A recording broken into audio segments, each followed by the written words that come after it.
কোর্টের মধ্যে দেখা হয় গীতা আর ভজনের, যেখানে ভজন ঝর্ণাকে পুরোপুরিভাবে নিজের বশে করে নিয়েছে। ভজন গীতাকে বলে যে অগ্নিজিৎ মুখার্জির মুখোশ টেনে খুলে দেবে ঝর্ণা, সে জানাবে কি করে তার সাথে অন্যায় করা হয়েছে। গীতা ভজনকে যথাযথ জবাব দিয়ে তার মুখ বন্ধ করে দেয়।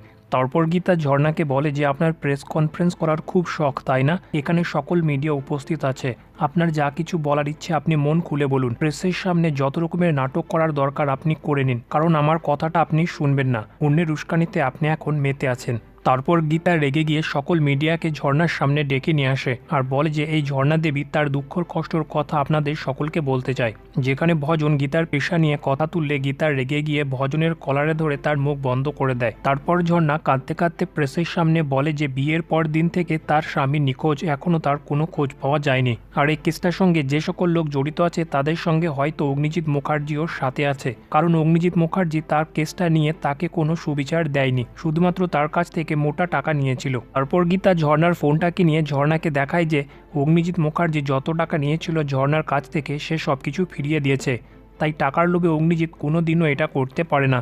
ঝর্ণার এই প্রেস কনফারেন্সের কারণে গীতা ঝর্ণার উপর রেগে থাকলেও সে ঝর্ণাকে কথা দেয় যে যে করে হোক গীতা তার স্বামীকে খুঁজে বার করবে। কিন্তু গীতা ঝর্ণার সামনে একটাই শর্ত রাখে যে ঝর্ণা যদি ভজন মিত্তির মতো লোকেদের কাছে দূরে থাকে তবেই গীতা তার কেসটা লড়বে।